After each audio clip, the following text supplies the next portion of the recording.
Mga kapuso, mga residente sa La Carlota City nagaproblema sa kakulang sa supply sa tubig. PHO nagpahanumdom nga likawan nga may magtapik nga abo sa panit. Si Eileen Pedreso nakatutok live sa Barangay La Granja, La Carlota City. Lin, kamusta dira?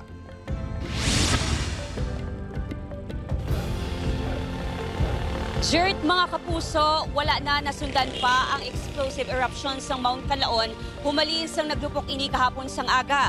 Padayon naman ang pagpaninlo sa pila ka residente diri sa La Carlota City nga nahalitan sa ashfall. Isa ka adlaw matapos nagluntad ang explosive eruption sa Mount Calaon, apektado ang supply sang tubig sa pila ka bahin sang La Carlota City nga halos na puno sang ashfall. Sa Barangay Araal sa La Carlota City, problemado ang mga residente bangod tuman kagamay ang nagagwa nga tubig sa ilang mga gripo. Kada common sa kada maglupok ang bulkan, problema ta sa pre. Ang next ginakuan sa tao ang tubig. May iban nga nagakuha sang tubig sa tuburan para lang may magamit sa pagpanghugas ng pinggan kag pagpaligo. Sa spring misa nagalin ang tubig.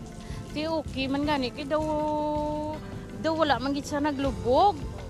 Pero ang wala kami di gakuha ilimnan. Nagpatigayon na sang water rationing ang LGU sa mga apektado nga barangay. Sa datos ng La Carlota City LGU, 4 ka mga barangay ang pinakaapektado sa paglupok sa bulkan. Lakip na diri ang Araal, Yubo, San Miguel, kag Agimit. Duha diri ang may kakulang sa supply sang tubig nga amo ang San Miguel kag Araal. Wala naman nadugangan ang numero sa mga nag-evacuate sa syudad.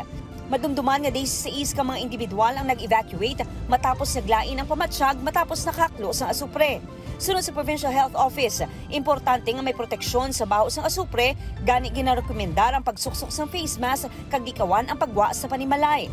Delikado man ang pagtapik sang abo sa panit sang tawo. Kasubong sa sini nga video kung sariin makita ang pagbanyo sang lalaki sang abo sa iya lawas. Sunod sa lalaki sa video nga si Erico J. Cascaro, good vibes lang kung tani ang iya tuyo sa video. Balega, punto ma'am ga, kayo ko dito si call ni papa mo. Sige ko kayo, sige sulay ko sa supre. Tiga bigid bagid sa lawas.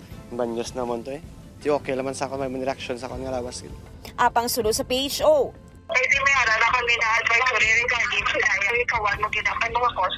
Irritation, eye irritation, tapos ang respiratory problems. Samtang amat-amat naman nga nagbalik sa pagpananom sang tubo ang mga manguma nga apektado sang ashfall kahapon. Ginasunod-sunod lang iras para hindi matigahan kami. Gasuksok lang may mas. Kagapon eh, pertegi dyan kasakit sa muntugan, kaya paligo kami sa supre. Jert, padayon naman ang pag-abot sang bulig sa mga barangay nga may problema sa kakulang sa tubig. Balik sa imo, Jert. Madam Oged, nga salamat sa update kapuso, Eileen Pedreso.